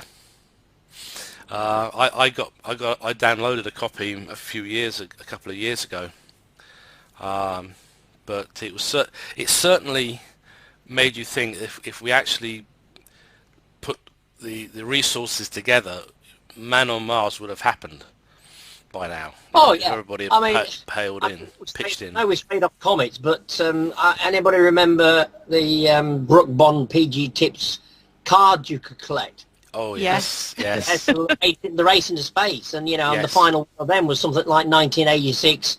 Two huge nuclear rockets arrive in Mars orbit, and then I never understood this sort of thing because they looked like the Apollo capsules were going down to the surface, and I thought there's absolutely no way they're going to be able to get off the surface and come back. But it was 1986 when humans arrived at Mars, and that was like the future. Sorry, NASA, I'm waiting. I'm still waiting. Well, theoretically, we have Orion, which can go out to Mars. It can't land, but Orion supposedly has the life support capabilities for a 3-man mission to Mars. That was the whole concept for Orion is deep space. The two of them linked together in the classic, either the LEM and command module or the Apollo Soyuz link-up mode, and then they go to Mars that way. So if everybody kept saying, "Oh, Orion can do this," it could possibly go to the asteroid belt as well. Well, that would be nice, but they need a bigger spacecraft. I think they need a slightly bigger service module section. Sounds like a film. Yeah. In a bigger spacecraft. But we'll just have to wait for the USS Enterprise, I suppose. Exactly. Or the Millennium Falcon. I'm not fussed. Oh, Thunderbird 3. Thunderbird 3, yes, Yeah. definitely. Or the Eagle. Yeah. Moonbase. Yes, they were iconic. And Musk standing up, it says, "I want us to have Moonbase Alpha," and the Space 1999 group I'm in, that's got backing from Jamie Anderson, was in uproar. That was the most posted clip, was him saying, "We are going to build Moonbase Alpha." And oh man. Yeah, right. And my friend last year 3D printed me an eagle because I never had one and I'd always wanted one, and I helped with an outreach event, and as a gift he'd printed me my own eagle, and it's like, oh my god, I've wanted this since I was 3. I am absolutely jealous. I had the I don't know if it was the Airfix, but I had the plastic kit for it. Yeah. And like a lot of things, as you get older, the parents don't realise, oh no, you're too old for that sort of thing, we've got to get rid of them. So all my plastic models went. You'll be pleased to know that I have got models of the Saturn 1B, the Hubble telescope, the Space Shuttle, the Ariane 4 and the Ariane 5, dotted around and various other kits that I've never got round to building. Well, you can get the Eagle in either 22 or 44-inch models to build. Yeah, but have you seen the price? If I Yes. remember. I had the dinky toy one of the Eagle Yes. It and the was green, UFO wasn't it? Pardon? Green, wasn't it? Yes. The front was Yes. green, and you always begged belief. You thought the UFO interceptors were green when I got them. And I Yeah. thought, hang on, they're white in the TV program UFO. Yeah. How do we get onto this subject, by the way, folks? It's what happens. Astronomers are also science fiction buffs. Oh, definitely. But it's getting late for everybody. Yes. It's gone I 11 need to o'clock. go. So I think this is probably a very good moment to close. We're at 1 hour 54. I'm going to get my wrist smacked by astronomy.fm, but I don't care. Because they will regardless play the whole show in one go. They love us for some reason. But Paul, will you come back again? Yes, indeed. Great. So See, you haven't frightened me off. So I think probably best to close this show. So I'm going to thank Luna Lee for the use of her music to play us out. So it's good night from him. Good night from me. Good night from me. Ah, Neil, we do it joint, you see. There we are. Good night, everyone. Good night. Bye. Bye.